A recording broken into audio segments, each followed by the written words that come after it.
Hey y'all, today's guest is Bailey Stevens-Johns, founder and co-owner of Pink Street Management. Pink Street Management is an artist management company, and they do a lot of the things that come with artist management, whether that's tour managing, whether that's booking, whether that's getting press releases together, that kind of stuff. One particular part of this conversation that was super enlightening to me was contract talk. We talked a bit about how agreements work between artists and venues, or artists and brands, stuff like that. I thought that was super interesting. Hopefully you do too. We also got into Bailey's mixtape, which was largely inspired by live music, so that was very cool. If you want to support what we're doing, you can always do that at tapeclub.substack.com. And yeah, I hope you enjoy my conversation with Bailey.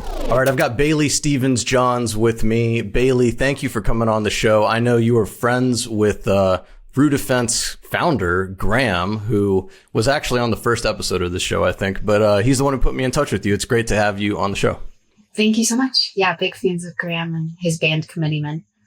Committeemen, yes, they are incredible. You are a founder, co-owner of Pink Street Management. So tell me a little bit about how Pink Street started. I started managing maybe 4 years ago now. And the way that started is my brother was in a local band, and he approached me with his bandmates and was like, our shows are better when you're there. Will you manage us? And I was like, I don't really know what that means or how to manage a band. But what he said to me really stuck with me, like, our shows are better when you're there. And so I really still continue that philosophy of just like trying to create space for the artist to be the artist. And initially I was managing under another organization out of Oklahoma that has since dissolved. And whenever they, realizing they were stepping away from the management side of things, they were incredibly generous and allowed me to like take any resources that I wanted and kind of helped me get on my feet. Because I remember at the time feeling like, what am I going to do? I'm like building all this momentum now. I felt like I had really gotten my groove as a manager. And so it was heartbreaking to hear that they were dissolving their organization. But they really were huge supporters in me taking off on my own. And that's when I started Pink Street. Amazing. So you said that the band said the shows were better when you were there. What were some of the things that you would do that would make these shows better? Was it like you would get the word out and more people would attend, or was it like you kept them organized and helped them load in and load out, or you're the one who handled the money? Like, what made it that the shows were better? Yeah, I think what they're referencing is day of operations. I definitely did a lot to help keep them on schedule and, yes, handle the settlement. So I was doing a lot of day of duties just to help my brother, selling at the merch table. It's interesting. It's the way a lot of people get started in the music industry, is just by being involved in the DIY scene. And that's absolutely how it happened for me. Were you involved in playing in any bands before then, or was it sort of like you were just kind of going to shows and hanging out and there you were? Yeah, I'm not a musician at all. The first like DIY show that I ever went to was a Valentine's Day show. And the promoter was a group called Black Mold Booking, and it was for Austin-based band Pearl Jam. And it was like a sweetheart ball or something of the sort. It was Valentine's Day themed. It was the weekend of Valentine's Day, and it was in someone's basement here in Tulsa. And I remember at the time I had never seen anything like that. And so I was just like mind blown. And if you're familiar with Pearl Jam, they're just kind of mind blowing and really cool anyway. But I'm saying, I think I said Pearl Jam, but I meant Pearl Earl. Pearl Earl. I was going to say, if they it's a very ballsy move to call your band Pearl Jam. I did not see Pearl Jam in a basement. I wish, if only, right? That would be Pearl so cool. Earl is the band, right? Pearl Earl. They are so cool. They really blew my mind and like cracked open my my desire for independent music and DIY booking and all of the all the above. I think it's actually really useful that you like are coming from not a musician's perspective, because I think what happens a lot of the time is if you're too close to like wanting to make music and wanting to be on stage and doing all that, it sort of taints your like perspective, I guess. I don't know. Have you found that like it's nice to like kind of not be the like musical person or whatever? Yeah, I don't know the difference because I've never been musically inclined and I've never done the work to kind of mold my brain in that way. In fact, I studied engineering, so I definitely have a very analytical view of the world and operations in general. But I have had my artists tell me that they like that I don't come from the music background. I'm not really sure why. Maybe what you just said is helpful in that, but yeah, I guess I just don't know the difference. I think it's nice that you're not like bogged down with whatever comes with being a musician, whether that's like, you know, kind of being, I don't know what the word would be, but like knowing like the shitty parts of being a musician, you know what I mean? Where like, I don't know, like it's just, there's a lot of annoying stuff sometimes, whether that's interpersonal relationships, whether that's just like creative differences, the struggle to learn parts and stuff like that. And I think it's kind of nice that you provide like a breath of fresh air in that regard. You said you were hanging around and just kind of getting in the DIY world and all that. And I'm curious, what made you want to like kind of pursue the management part of it specifically? Because I think the music world has a lot of different paths you can pursue that aren't being the musician. You know, you can be responsible for booking. You can start a label. You can maybe start up a small venue or something like that. What was it that made you go like management is the path? I think accessibility, I think, is probably the answer to that. Ari Hertzstand has the book, How to Make It in the New Music Business. And he mentions that these different types of managers that you might have. And one of them is the best friend manager. And the best friend manager is just as invested. If there's 4 band members, you can think of them as the 5th band member. So they're investing their time and their energy, and not necessarily making any money. They're, you know, at that phase, they're very much committing as much as any band member. And I kind of think that's where I would fit. He also describes the family manager. And in a sense, that makes sense in my scenario because of my brother introducing me to this.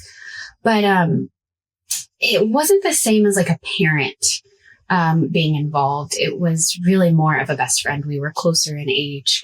And it was just this group of guys that we all felt really comfortable.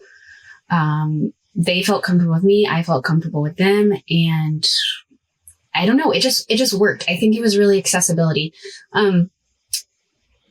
I have different answers for the other parts of the music world that I'm involved in, which does include booking. Pink Street does book tours. But specifically my passion is in tour management. And the answer to that is really just that, like, my type A personality lends really well to being a good tour manager. And the parts that are really daunting or monotonous for other people come very naturally to me. And I find creativity in the tasks of a tour manager. And so although management kind of happened to me, I really found out about tour management and carved a path to make that possible as well. Now, can you tell me a little bit about the difference between a manager and a tour manager? It seems pretty basic on the surface, but for those who might not know, please, what is the difference between just a straight up manager and a tour manager? Yeah, so there are lots of different forms of management in the music industry. The role that I often play as manager is kind of managing the forward progress of their career. So helping them make decisions with the release dates and their finances and getting their team built. So if they have a publicist, if they're looking for a label, it's really a more holistic approach. And then the tour manager is specific to their on the road duties. And so that's everything from, making sure there's a place for the bus to park when you get to the venue, or the van, where the van is supposed to be parked when you get to the venue, what time you're supposed to load in and load out, and not making sure you're not too early for that either. Cause like the venue sets a time for a reason. And, just any unknown that happens on the road is the tour manager's role. And I get a lot of satisfaction in like, on the spot problem solving. So maybe those are some key differences. When you're tour managing, are you always like on tour for those tours, or are there times when you're like tour managing from afar where, if there's a problem, they'll call you, or like you're a step ahead of them and doing everything remotely, or are you always like in the van? Remote TMing is an option, and I do it often. Yeah. My preference is to be on the road, but that's just not always possible, whether that be for conflicting schedules or for budgets. But I do find that both roles make a difference, and are helpful whether you're in person or remote. So you're in the middle of the country, kind of in Oklahoma, I think you said. Yeah. Touring out of there seems like it's a lot. It seems like there's a ton of driving, not that much is close by. Can you tell me about like maybe one of the more memorable tour experiences that you've had, whether that like is just a really long tour or playing very remote places? I don't know, anything that you might have. Yeah. Actually, Tulsa is very centrally located to make tour routes happen. It's really nice because you can go to the east, you can go south, you can go west. Like there's a lot in the middle of the country. And another reference to Ari Hertzstan is he kind of talks about touring from the middle of the country and then making your way out to the coasts. The West Coast is a little more difficult because just geographically, there's more space between different cities that people would be going to music venues. But I love living in the Midwest region in the middle of the country because it allows me to make a lot of connections. A memorable moment. I don't know why this is the one that popped into my head, but I was on tour with the Phlegms last year, and the van that we were in, the air conditioning stopped working, and we were traveling from, I think we were traveling from New York City to like Richmond. Is that like an 8-hour drive? That is about an 8-hour drive. Yeah. Depending on the traffic. It says 6 and then you hit the traffic in DC and it turns into we hit DC traffic and we were in the van for 10 hours and we had a show that night. And I remember like everyone really just got quiet and the heat was overwhelming, but it was also like, we knew that for each other's sake, not to make any, don't make any waves, because you have to protect your mental health and also the other people around you mental health while you're on the road. And it was like, our energy was probably zapped, but it was also just like, we kind of knew, like everyone just got quiet. That was a hard one. But then the show that night was really fun. So it's like worth it, I guess. I don't know. Did you say that was last summer or a few summers ago? Yeah, it was last summer. I should have gone out there. I didn't know you guys were playing. I should have come and seen it. Yeah, they played at Banditos. I'm in Richmond. Oh my God, I'm walking distance from Banditos. Damn. Yeah. I really missed that opportunity. I could have seen y'all and seen the hot van. You know, it would have been a great time. Yeah, next time. Yeah, I was gonna say it's something that I could never do is like just be in a van with a bunch of people for that long, all the time, every day for however long, 2 weeks, 3 weeks, a month, more. Mm-hmm. It takes a special kind of dedication to do that. So I applaud you and all the bands who do it.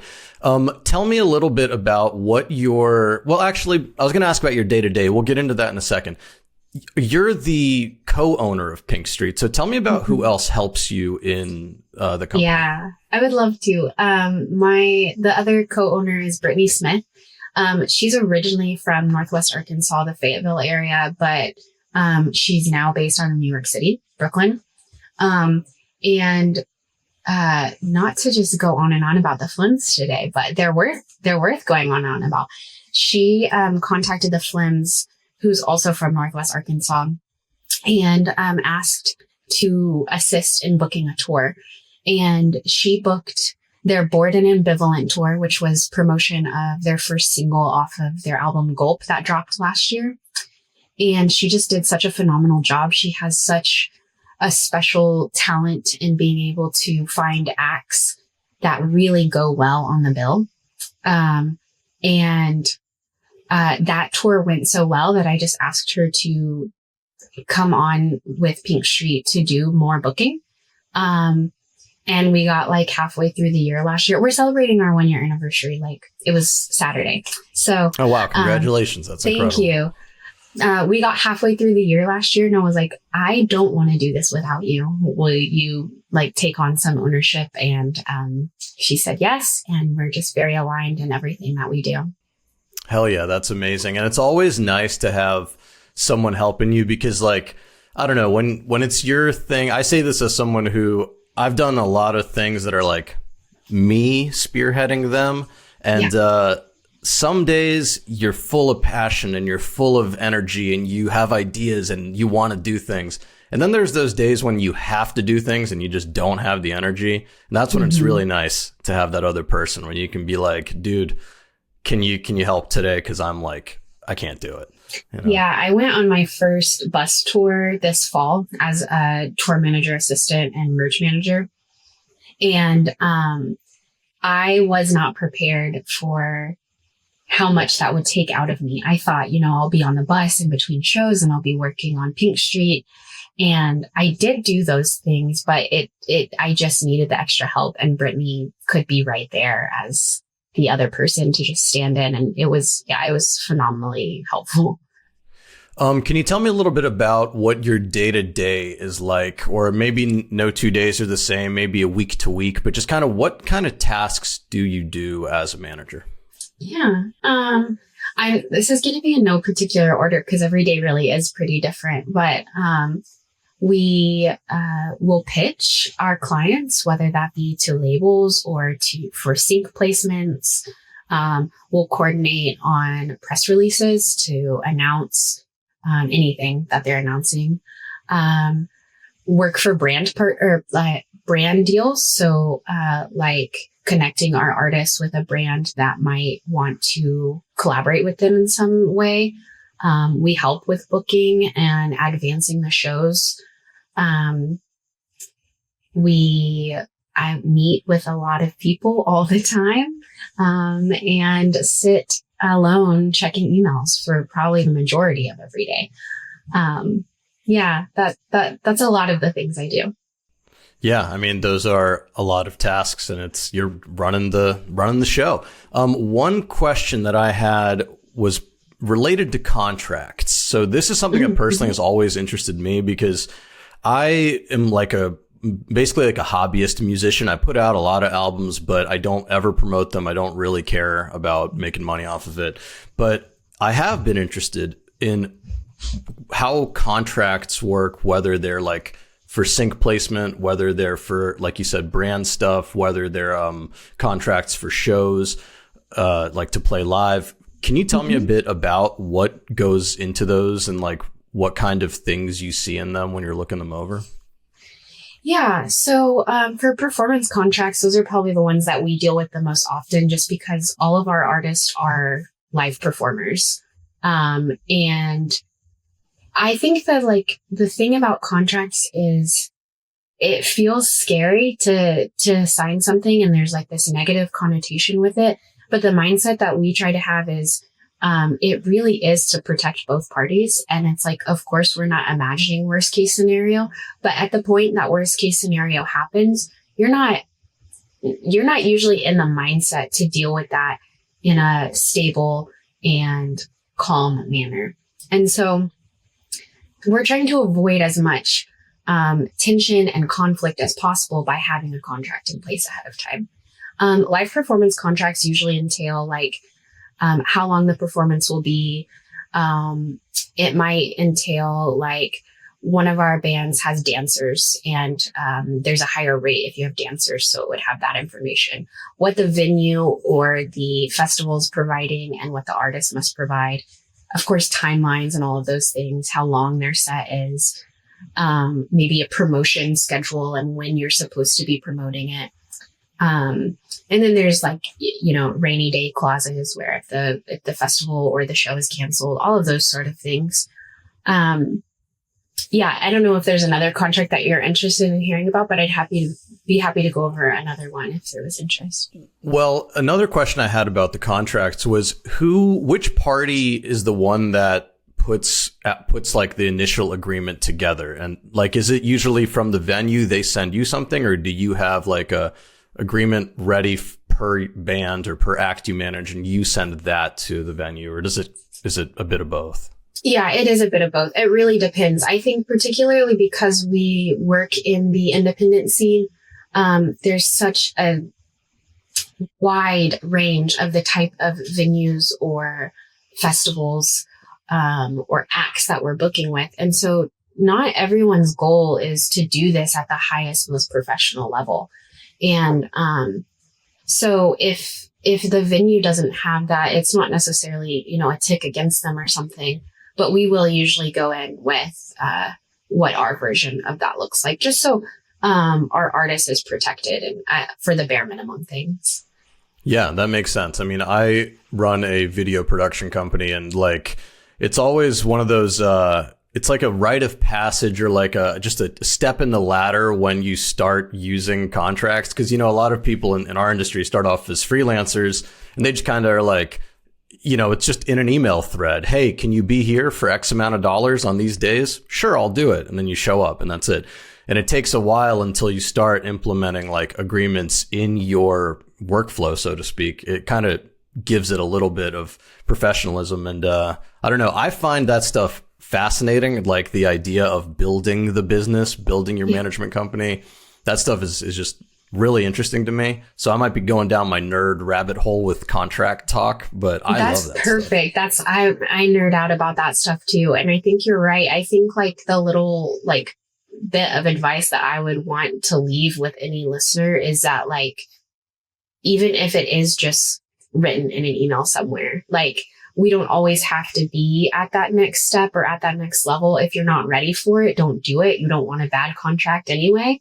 But like, being told how much you're going to make, who's going to pay that to you and how they're going to do it is huge. I recommend not stepping into the venue until that's been discussed. Yeah. And have it in writing. Don't just have it on a phone call. If they email you and say, can we jump on a call? I don't know. I need that stuff in writing. Okay. Before we get to the break, tell me I got two last things. One of your biggest challenges that you found during your time running Pink Street, and one of the biggest wins that you've accomplished. Okay. I always struggle with these kind of questions just because I know like there are lots of challenges and sometimes there's frustrations with like, forward progress happening. And I think that like, I always think to myself, if I wake up every day, if I wake up tomorrow and I'm still working at this level that I'm working at, would I still say yes to it? And the answer is yes. I think a challenge is kind of related to that. There's a lot of frustrations that artists find or doubts that they're having. And it's like they come to their manager and they're like, hey, we're having these doubts, or these are what these frustrations are. And the manager is like the hype person. And so it's always, hyping them up. But a manager also has doubts about the direction of the project or about the potential of success in whatever way that's defined. And it's not always appropriate to let the artist know, hey, I'm also having doubts about this. And so I think the hard part is like not always having that community around you as a manager. People like Brittany are great options for that. I'm so glad. I don't struggle with that as much anymore now that I have a co-owner. But finding that balance of like being transparent with my artists and also continuing to be the voice behind them that encourages and helps push things forward. Yeah, that makes sense, because I feel like, you know, it's a game of trying to keep the morale up too. Because if they come to you and they're like, I don't know, like, it's just not clicking, like, I've got writer's block, all the songs suck, what do you think of these? And they send you something, and if it sucks, you can't just be like, yeah, you're right, it is trash. You have to be like, there's a lot of good stuff here, just keep going, you'll get there, or whatever. Yeah, it is just like always searching for that like golden nugget that's hidden in there, and then drawing attention to that for sure. Yeah, exactly. And then tell me a bit about a biggest win or a recent big win or something you're proud of. Biggest win, something I'm proud of. I'm proud of us for making it to the 1 year mark. We definitely, I think we'll look back in 10 years and be like, what were we doing that first year? But the biggest win is honestly our artists believing in us too. That sounds so cheesy and cliche, but we also are DIY and independent, and this is also our dream. And so having people on the other side of that believe in us, take a chance in us on something that's as vulnerable as their art, is something that I am grateful for every single day. So that's probably the biggest win. Yeah, and that you kind of have to, right? You have to take a step back and just kind of enjoy the little things, or like the kind of any little moment you have to find solace in it, because there's like tens of millions of people in the industry, and it is just cutthroat. So, you know, you just got to find your niche and thrive. Yeah, absolutely. Let's take a quick break. When we come back, we're going to get into your mixtape. All right, we're back with the mixtape. And Bailey, tell me a bit about the theme of this mixtape, if there was one. Yeah, there was a bit of a theme. All of the songs that I chose because of the way that I felt experiencing these bands live. So whether it was the song itself or the band, I chose them for that reason. I definitely have strong, visceral feelings associated with them. That's a great theme. It's live performance. Live performance is more important than it's ever been, especially now when, like, I don't know, I've seen some crazy stats about how many AI songs are being uploaded every day and shit like that. And it's like, wow, live performance is like kind of the only way to prove that you're not an AI. So weird, but that's where we're at. It is weird, yeah. Let's jump into the mixtape. The first song you have is called Saturn, and it is by the Odyssey. So tell me a bit about the Odyssey. The Odyssey is the project that I was referencing earlier that my brother was the lead creative on. This was my first ever artist that I worked with as a manager. And Saturn is special because it's not performed live very often. But I was there at the debut of that song being performed, and it's actually on YouTube. And Saturn by the Odyssey, it's at the Vanguard in Tulsa. I don't know, it was just so cool. I think the Odyssey makes the Odyssey makes a lot of music that has like more of a dreamy element to it, lots of synth and keys and some strings sometimes. But Saturn is like more raw and more stripped back. And the vocalist is like pushing his limits. It just, the rawness of it and the memory of seeing that live. I get that feeling every time I listen to it. Yeah, that's amazing that it kind of brings you back to this place and this time. The Odyssey, they're still around, right? Producing stuff, or are they no longer? They're not. As of, I think, the end of last year, they are not performing or producing as a group anymore. Well, we'll always have, their past work. We'll always have Saturn. Do you know why they didn't play Saturn live? Was it just they didn't want to, or? I think part of it was the limits of the vocalist. and just the thought of protecting his voice through the rest of the set. But also I think like it served a really unique purpose to Kobe, my brother, the front person. It served a really unique purpose for a feeling that he experienced as a young man. And I think he just didn't always need to take that with him anymore. It's like he got it out through the creation of that song, and he let it go. So I think that's really a big part of it. That's a great point, that like sometimes you as an artist like you're past that song. It's not worth like, you're just like, it's done. That's in the past. I don't need to do that one anymore. Yeah. And that's what makes it all the more special when they do bust it out every so often. Yeah. Let's listen to a little bit of it. Here is Saturn by the Odyssey. Go ahead, you can take the heat. I just wanna know, do you love me like I love you? If you don't wanna be with me, then I don't wanna be with you. Go ahead. Next up, we have Apex by Modeling. So tell me a bit about this one. Modeling's live performance is the most transformative experience that I have had in live music. The first time I saw them was in Tulsa, and I didn't know anything about them at the time. And I just remember feeling like I was taken to a different place.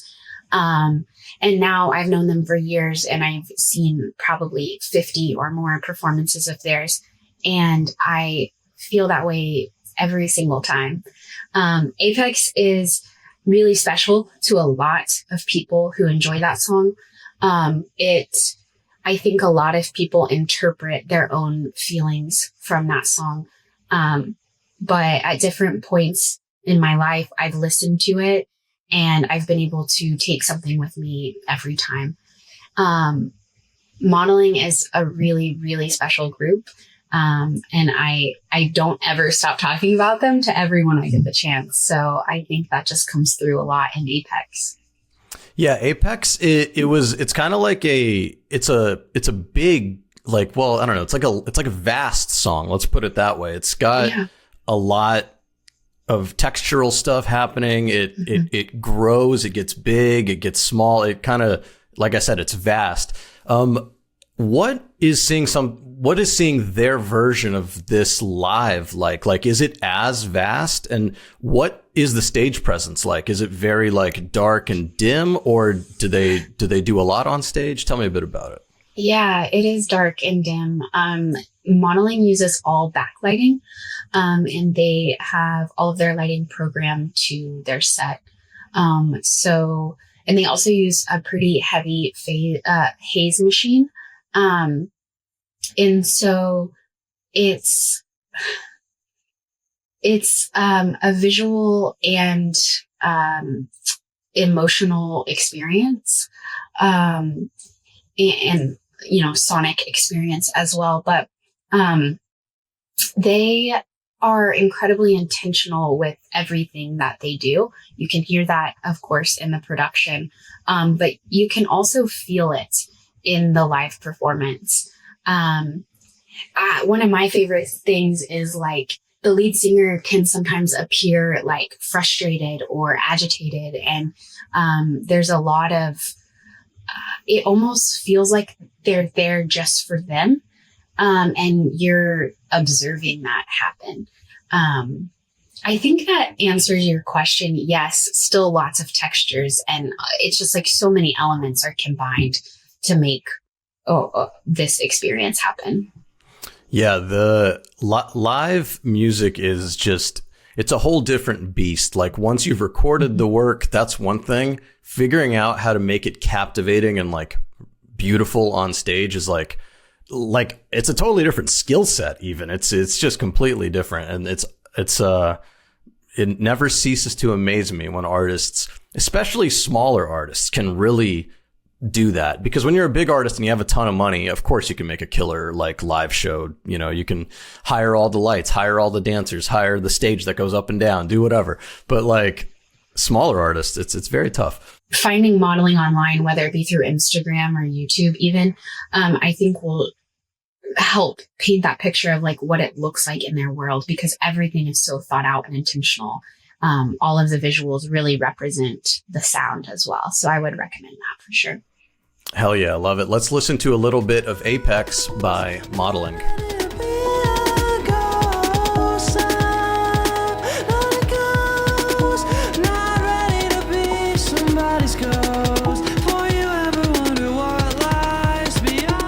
Next up is the only band who I previously knew on your mixtape. It's the Phlegms, and the song is Crazy. We heard a lot about the Phlegms in the first part of the show there, but tell me a bit more. Tell me about the first time you ever saw the Phlegms, maybe. The first time I ever saw the Phlegms was at the Whitewater Tavern in Little Rock, Arkansas. Iconic, legendary venue. And I'm sure it was probably a sold out show. I don't think I've been to a Phlegms show at Whitewater that wasn't sold out. And I remember at the time, Avery, the front person, was a teacher. And I remember them talking about, I just got off work from being a teacher. And then their vocals that are just like these, Avery's vocals really helped make the project that is the Phlegms. And, I just remember hearing them singing and screaming and being like, this is someone's teacher. And that kind of like blew my mind. But I specifically chose Crazy, because there's a part in the song, that says, I don't want to do X unless you can tolerate relentless PMS punches. And every time they sing Crazy live, there's like a crowd of like women or female presenting or non-binary, someone who is familiar with menstruation, and like the way that they, like the punches that people are throwing in the air during this part of the song, and like the anger that feels like is released in that moment. It happens every single time I hear that song live. And it is such a cool experience as someone who also has frustrations with those things. I could have chosen so many fun songs, but that feeling live is why I chose Crazy. That is one of the greatest things about live performance, is like the communication that happens between the audience as a unit and the energy on stage. That's the sauce, is like keeping that energy flowing and that conversation happening, and keeping good track of it as an artist too, knowing when that conversation has to get small, knowing when that conversation has to get fast, you know. It's again, it's really incredible. I've always like, it took me a while, I think, to understand that, because one example I'll give is like hardcore music. Like, I don't listen to it. I could give no offense to hardcore music, but I could like really give a fuck about it. But like, there's always these the pits at the shows, and there's like a circle where like that's where shit really goes down. And I remember as a kid, I was always like, this is so dumb. Why are they like fighting each other in there? This is like stupid. And I think as I got older, I realized, I was like, oh, the band must actually love that they're providing this energy for, you know, whatever's happening in this room. Mm-hmm. So it's insane. And it's cool that, you know, you've gotten that experience through the Phlegms. Shout out the Phlegms. Mm-hmm. Let's listen to a little bit of Crazy by the Phlegms.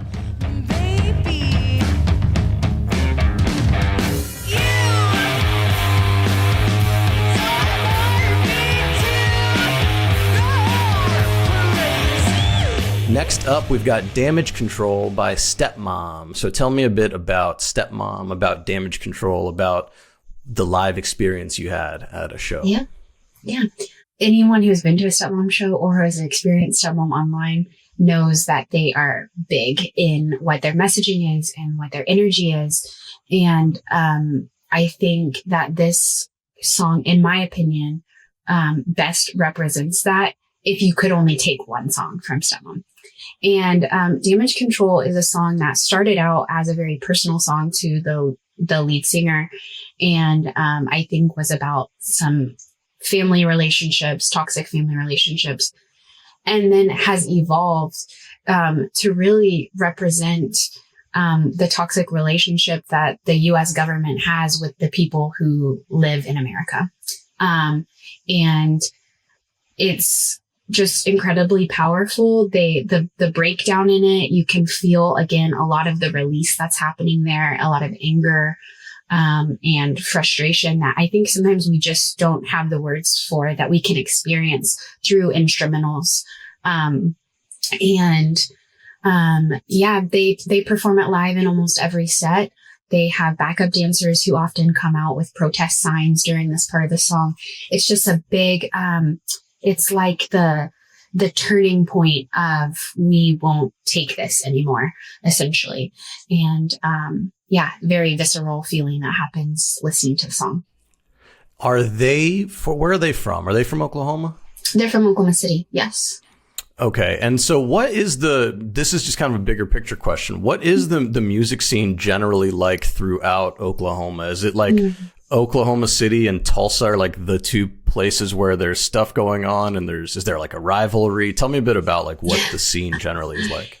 Yeah, I would say that Oklahoma City and Tulsa are the largest markets. That's definitely not to say that there's not underground music happening in these other markets. I know like a lot of the suburbs of the cities have great live music happening and great artists coming out. I think that the question about rivalry is funny. I don't know that it's rivalry. I don't know that I should even be saying what I'm about to say, but I'm going to. I find that a lot of times Tulsa acts are like, Oklahoma City is so much better. And then Oklahoma City acts are like, Tulsa is so much better to play in. And I think they're referring to the audience and the reception to their performances. But I mean, I'm someone who frequents both, and both have very special elements of their music scene. The question of rivalry, I don't know, it immediately made me laugh, because I think that maybe there is a bit of rivalry, and I don't know, we all get a little bit jaded about our own cities, but also the connecting cities, and, jealousy is a real feeling that has a place. But ultimately, I think it's just really cool to see that these places in Oklahoma have legitimate music scenes with well-respected venues. And then they also have other elements of a thriving music community. We have great recording studios. We have independent labels. I feel like Oklahoma as a whole, Tulsa and the city as partners, help piece together this part of the country as a viable option for musicians and for touring acts. Yeah, I was going to say it's probably super important for touring, because if you're coming through, you got to play somewhere. It's I've mentioned a lot on this show before, but I've done a lot of work with a music festival in Idaho called Tree Fort, and that's the whole reason that was founded, was because there was like nothing for artists when they were Northwest artists, when they were coming back from South by. Between Denver and Portland and Seattle, there was nothing. So it started as a small thing and grew into what it is today. But it's important to give artists a place to play, and I guess both Tulsa and OKC are doing the damn thing. Let's listen to a little bit of Damage Control by Stepmom.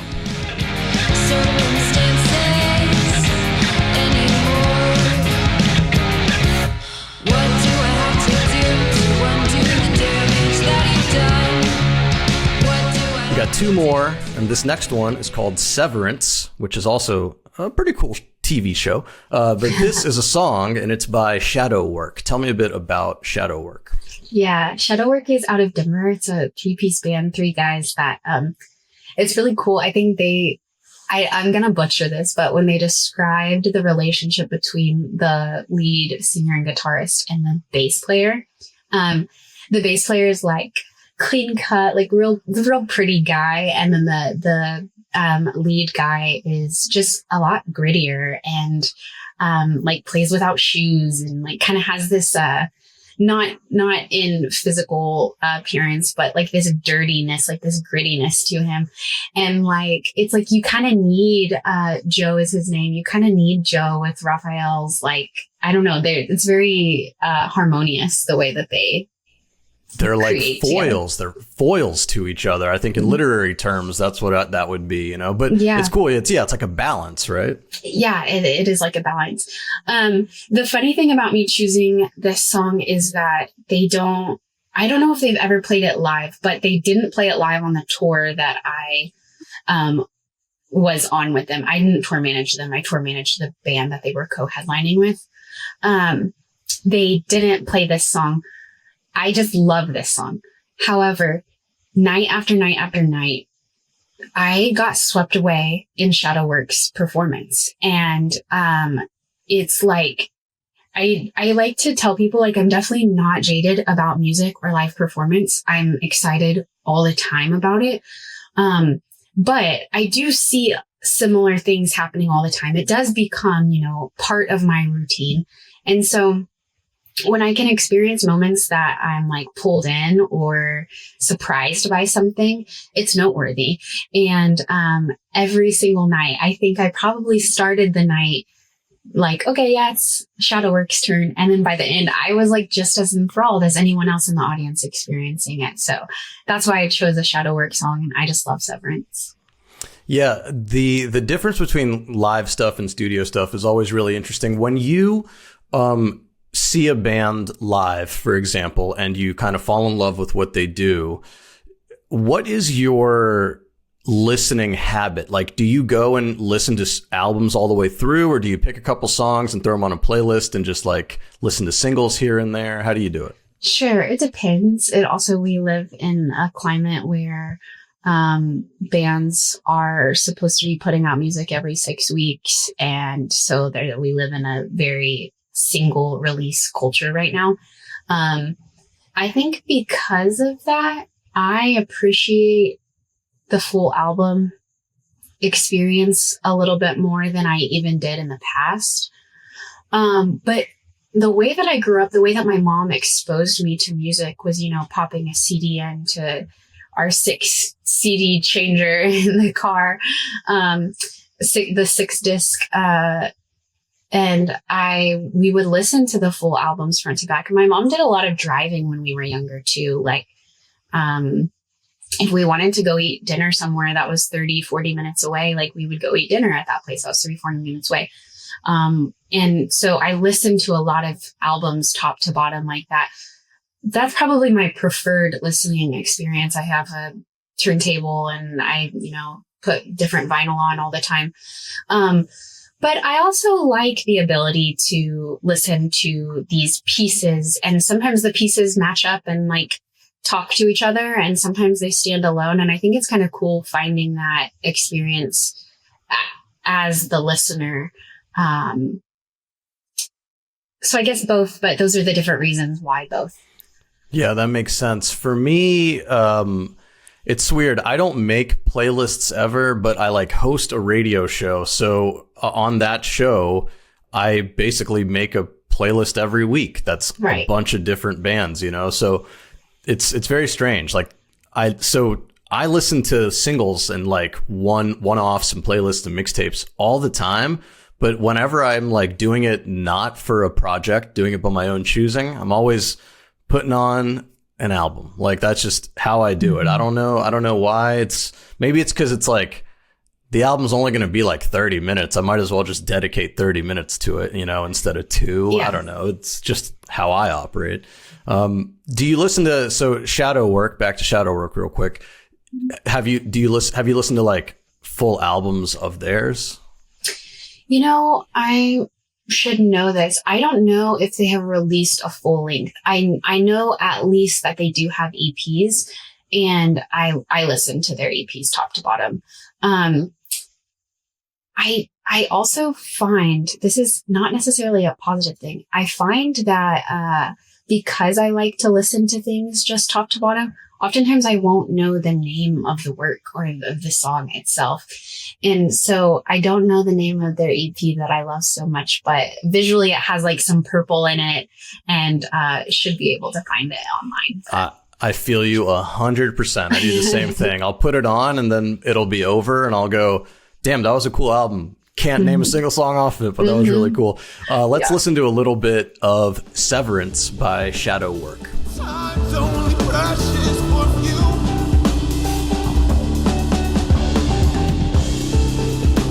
You pin me down as I'm holding in the truth. And next up, the closer. This was my favorite one of the bunch in terms of, things that were new to me. I'd heard the Phlegms, obviously, so I knew what to expect there. But this band had never heard of, and I loved this tune. It's called Peachy, and it's by Keathley. So tell me a bit about this one. Yeah, Keathley is also out of Oklahoma City, and in Peachy, some of the lyrics are references. If you're an Oklahoma City native or you've just been there for a long time, you'll recognize Western is the name of a street that she mentions. I really like Peachy because I really like Keathley's music, I think, because it's like not quite one genre that you can lock in. Like there's a little bit of folk, there's a little bit of rock. She has a little bit of screaming that she does at the height of some of the song. And I just think that the theme behind the song of like, wouldn't it be nice if this worked out? Wouldn't it be nice if the conditions would have been right for us to be together? Is something that like most people can relate to. It's like this relationship that wasn't meant for you. And that can be anything. Like it doesn't have to necessarily be like a relationship with a person, but I can think of jobs that I didn't get back in the day. And,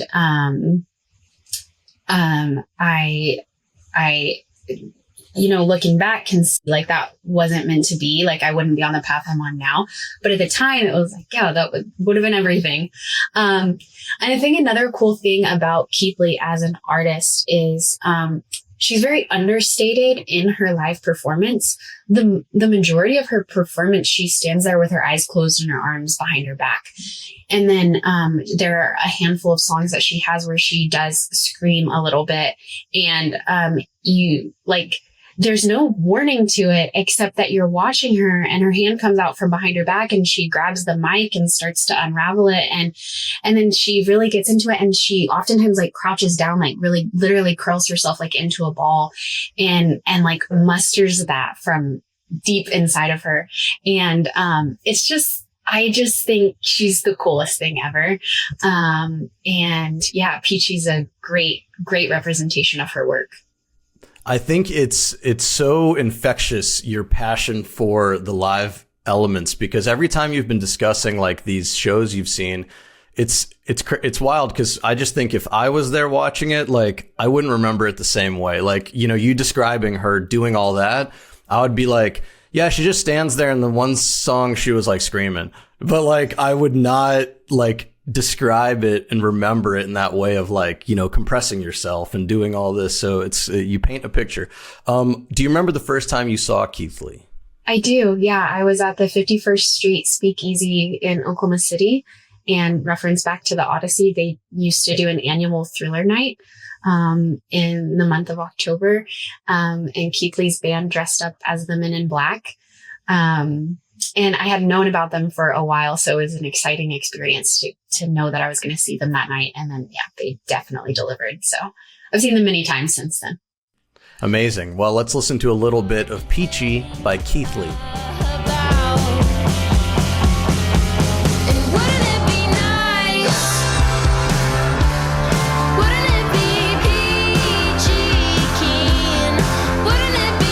And there you go. That is your mixtape. Any honorable mentions that you may have left off here? Yes, thank you for asking. I ended up going with artists that not only did I enjoy their live performance, but I've also worked with in some capacity. And I felt silly about doing that because I was like, oh, that's like, is that a plug? And really what I wanted to come across instead is just like my genuine love and excitement and gratitude for working with these people. However, it does mean I left off an independent artist, and her name is Leah Pikus, and the song was Mountainside. And I think her EP is either called Mountainside or I think her EP is called Ritual, actually. But she's an artist who I saw at this crazy place in Brooklyn. Like, I wish I could remember the name of it. This crazy venue that you feel like Can you describe it a little bit? Because I might be able to place it. Okay, it's like you're on drugs. You walk Is it in. Rubelade? It's like, yes. Yeah. Okay, so I saw her there, and there's like that big slide with the like tongue coming out of the mouth. It's crazy place. Anyway, she was. I probably messed this up. I think she was playing cello for a more rock leaning band. And I was taken by her, and I just like wanted to find more of her. So I looked at the band, and it was like, I don't know if she plays with them sometimes, all the time. I don't know. But I found that she had a solo project, and she's actually a music student. And she needs to be famous. Like if she wants to be famous,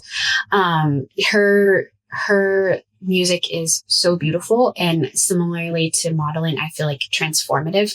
If I ever get the experience to hear her perform live her solo stuff, I will just be over the moon. So thanks for asking about the honorable mention, because I was sad to leave that out. Yeah, of course. I think that's very nice that you mentioned she should be famous if she wants to be famous, because I feel like, especially these days, music is so saturated that like there is no, I don't know, this is going to sound weird, but there is no making it, but there's also like everybody's made it, because it's whatever you want success to be. You know what I mean? That's like what music is. So I don't know. That's how I feel about it. But anyways, let's do this. Let's take a quick break. When we come back, we're going to play a game. We're going to blind rank Pink things. It's going to be really so fun. Excited. All right, we're back with the game. And the game today is blind ranking Pink things. You got Pink Street Management, right? You got a pink wall behind you. This couldn't be more on theme. And also, I guess, why Pink Street? I never even asked. Why the name? It's so funny because when people come into my office, they're like, they make the comment of like, oh, really committing to the bit. And I'm like, I'm not committing to any bit. I just love pink. I feel happy when I see the color pink. Pink Street, kind of, because I wanted it to feel like a place you could go, or something that was like an exclusive experience that you could get if you went somewhere. And it's really inspired by Pink Pony Club by Chapel Roan. But ultimately my sister chose the name. And it definitely, has that feeling that we use it in our branding a lot of like, thanks for being along for the ride, or, Pink Street takes you here. So yeah, I just wanted it to feel like a place where we actually could go and be together. Hell yeah, I love it. My company, pink was our brand color for a long time too. Pink, white, and black. So that was for about 4 or 5 years. And so we painted our podcast studio pink, and we tried to like brand the color. We called it Proletariat Pink. That was the name of it. But that's awesome. So, okay, into the blind ranking game we go. Here's how it's going to go. I'm going to give you a thing. We're going to have 10 things. You got 10 spots. You assign it a spot in the power rankings. 1 obviously is the best. 10 is the worst. And you're not allowed to change them after you've placed them. So let's start with the first one. We've got the classic Pink Eraser. This is a classic. So where are you putting it and why? I'm already excited about this one, and I'm going to put it high. I'm going to put it at 2, and I'm choosing that over 1 just because there could be something better, but I'm nostalgic is that there's so much nostalgia with that. Yeah, the Pink Eraser, when I saw that one, I was like, this has got to go on the list. This is going to be a fun one. And you're placing it at number 2, very high, because there's a lot of stuff to go, but we'll see where we end up. Next up, we've got the Barbie movie, specifically the Barbie movie. We're not talking about Barbie as a brand. We're talking about the Barbie movie. The Barbie. Thank you for clarifying. That's great. That helps with decision making. I almost didn't go see this. And then my sister, I think, asked me to go with her, and I was like, yeah, of course I'm going to go with you.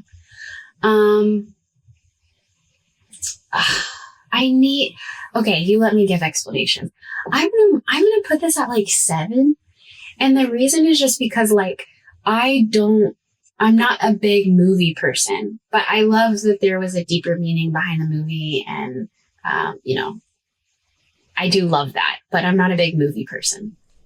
So we're putting Barbie, the movie, at 7. I I'm with you on that one. I'm also not a big movie person. I remember it was Barbenheimer, and I wasn't going to go see either one of them. I was just like, I just don't really care. I just don't really go to the movies that much. It's just not my thing. Like, I'd rather like listen to music or listen to a podcast. I'm just not a movie person. Or, you know, watch TV even. I love TV shows. I just don't really watch movies. I don't know what it is. My friend Amy, actually from Oklahoma, she was like, no, you have to see Oppenheimer. And I was like, I really don't want to see Oppenheimer. And she was like, I've already seen it. It's really good. You have to see it. I was like, don't want to see it. She was like, I will buy the tickets and we will go and we will watch Oppenheimer. I was like, all right, fine. So we went and watched it. It was a great movie. I loved it. But I did not see Barbie. I only saw Oppenheimer. Yeah. So Well, that was a long walk to nowhere. Next up, Bubble Yum. It's pink. It's got a punk rock duck as a mascot. So what do you think about Bubble Yum? Number 3, also the nostalgia. I have to live with that, I guess. Yeah, it's a strong brand. We're missing this kind of maximalism in branding these days. These days it would just be like, a wide sans serif font, and it would just say Bubble Yum with like a little pink something. I don't know. You said 3 for that one? Yeah, 3. That's a great place to put it. Look at that punk rock duck one more time. I love that Wow. duck, yeah. What a beautiful I have duck. a miniature, I really like miniature things, and Mini Brands makes a Bubble Yum, and I made it into a magnet. It's on my fridge, actually. Amazing. All right. So I might get this punk rock duck as my first tattoo. I think that's a good idea. Next up, Minute Maid Pink Lemonade. I feel like they were the first ones maybe to make pink lemonade, and no one really asked for lemonade to be pink, but they did it and it was a bestseller. So tell me what you think. Pink lemonade. Okay. I am not a big Minute Maid fan. However, I love pink lemonade. So I'm gonna go 6 with that one. So it's above the Barbie movie. All right. It's above the like Barbie it. movie. Yeah.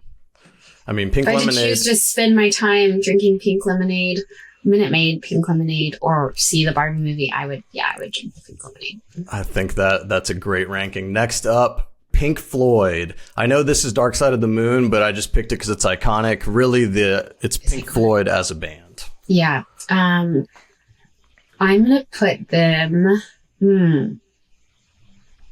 That's hard. Dang, this is when it starts to get tricky. I'm going to put them at 5. I just have 5 open, right? Yeah. Yeah, 5's open, yeah. Yeah, I'm going to put them at 5. That's because I don't think they deserve to go below the Barbie movie. But okay. But I'm not the biggest Pink Floyd fan. But they're iconic, and the songs that I love. So I'm going to put them at 5. I mean, I'm kind of with you. I've never really... obviously, Dark Side of the Moon is amazing, and I haven't really dug into their catalog that much. I just know that every time I've tried, it's just kind of lost me, and I've been like, it's a lot. It's too much. I don't know. Whatever. I'm not hating. I'm just saying maybe it wasn't for me. So I'm surprised that you put it as high as you did, but your justification saying, well, it's not worse than the Barbie movie. Yeah, a pretty good justification. Also, I had a really cool experience. This place in Tulsa is called the Guthrie Green, and they do different events. They did a showing of the Wizard of Oz. Oh, the Wizard of Oz, right. In like being played with Dark Side of the Moon, like really weird mashup, but it was really cool, and that was a positive experience. So. I remember when my first year of college, I took a class called History of Rock and Roll because I was like, this sounds awesome. And that was one day in class, one of the professor just put on Wizard of Oz and Dark Side of the Moon, and that's what we did for all of class. Yeah. So it's pretty crazy how they sync up. And it's cool. It's really cool. I can't imagine being like one of the first people to discover that. You're probably like, I'm telling you, bro, I'm telling you, they sync up. And everyone's like, sure, okay, yeah, whatever. Moving on. Next up, the Pink Panther. The Pink Panther, an iconic theme song, an iconic animation, iconic character. Where are you ranking the Pink Panther in your list? Here's what you got left. 1, 4, 8, 9, 10. It is iconic and very cheeky, which I can appreciate, but I'm gonna put it at 9 because I don't personally have a tie to Pink Panther. Yeah, I mean, that's very fair. I think your ranking right now is looking solid. Like, I know what's coming up next, and I think this is looking seriously. Solid. Well, I think I know, just from what you've said, I think I know how you feel about the next one. The next one, Pink Pony Club. Okay, what do I have open? What do I have open? You have 1, 4, 8, and 10. Oh, no. Pink Pony Club. I mean, you said it was the inspiration, I think, for the name in a way. I know. Yeah, we're gonna have to go for it. She's gonna take number 1. Not even just Chapel Roan, but the culture behind the idea of Pink Pony Club is infatuating to me. I'm like, I want to go there. I want to be a part of that. Like, yeah, it's gonna take number 1. I'll give you a quick anecdote that's soccer related that sort of is about this. So there is a soccer team in Miami and they wear pink, and they're sort of what they're not really known for, but the way they're viewed in like the soccer world in America is that they had a lot of rich investors come in and build this club up out of nothing. In soccer, what's one thing that's really that people view with a lot of like respect is when you've built a club up over time and you've like done it, quote unquote, the right way. And a lot of people thought Miami did it the wrong way. They came in with a bunch of money, built a powerhouse team, and won all the trophies, right? So people called them phony. And one thing that they were calling them all summer was Pink Phony Club, and I thought that was really funny. Great, yeah. And then they won the league, they won the cup. So they, I don't know, things worked out for them, I guess. Yeah.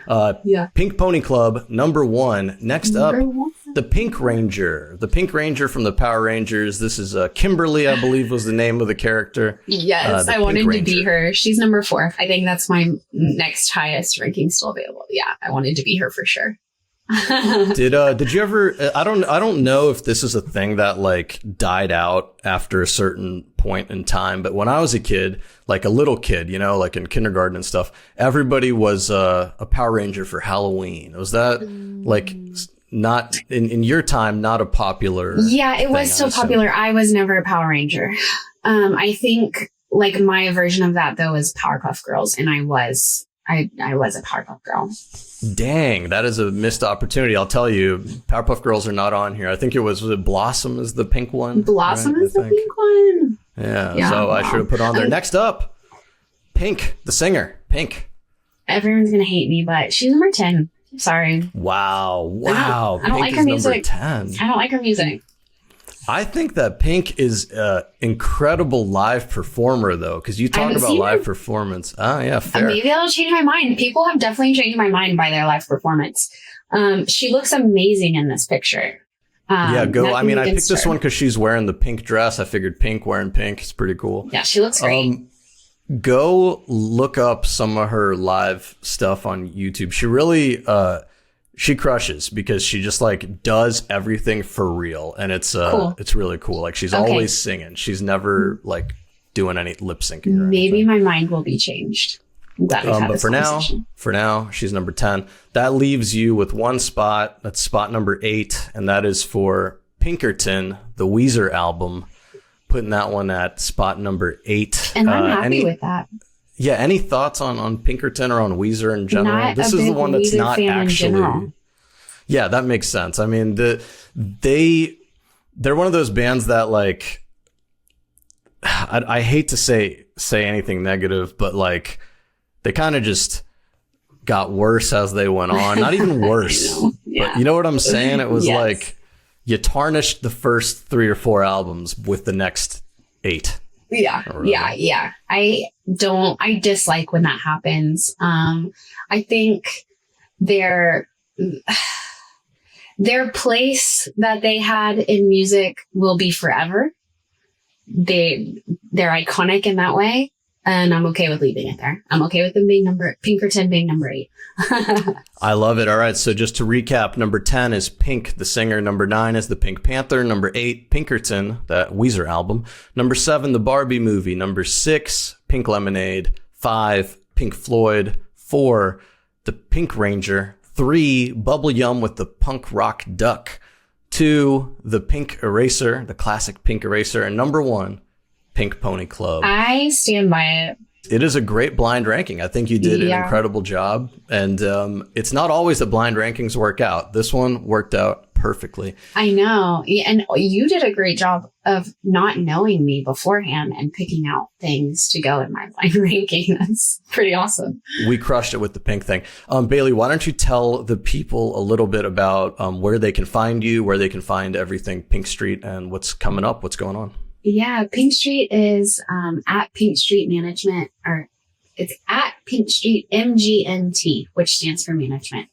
You can reach out to us via email at connect@pinkstreetmgmt.com. We are booking lots of tours right now. We're signing new management clients that we're really excited to be announcing soon. And our team has grown exponentially. So we'll be making announcements soon on who the team members are that we're working with and why we're excited about them. I think also like being on the lookout for events that we call Pink Street Presents. They're just specially curated events. Some of those include, we've had Field Day, which is exactly what it sounds like. You come and you play sports and you eat hot dogs and drink beer with your friends while live music is playing. And we've also had the greatest Christmas show ever. We've had Punk Prom, lots of really fun things. And we've got many ideas in the works for this year. So that's what you can be on the lookout for. Hell yeah, that sounds amazing. And are most of these events in Oklahoma, or are there some in Brooklyn too? Some are in, New York. Whether they're in the Brooklyn borough or not, it varies. But also we host events in Northwest Arkansas as well. We're hoping to bring Field Day to Northwest Arkansas someday. So that will be on the horizon. Yeah. That sounds awesome. And then who knows, maybe you could bring Field Day to Brooklyn. There's a lot of parks where you could make it happen. So Field Day is actually, it's in, I don't know if it was in Brooklyn, but the first Pink Street Field Day was in New York City. We haven't had one in Tulsa.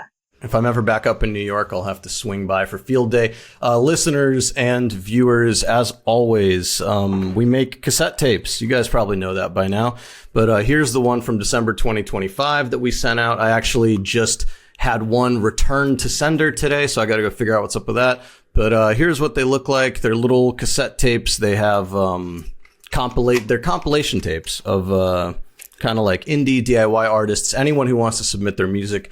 We actually just sent off the March tape to get duplicated last week, so that one should be coming. It's fun stuff. If you want to sign up and support, tapeclub.substack.com. You can sign up $5 a month, and then you get quarterly shipments that each have 3 tapes in them, a compilation plus 2 loosies. So it's pretty fun. Bailey, thank you so much for coming on the show. This was a blast. I had an amazing time. And listeners and viewers, thank you for listening and viewing. I will catch you next time. See ya. The J-Card podcast is a fully independent production. It is made possible by listeners and viewers just like you. So if you want to support us, tapeclub.substack.com is the place to go.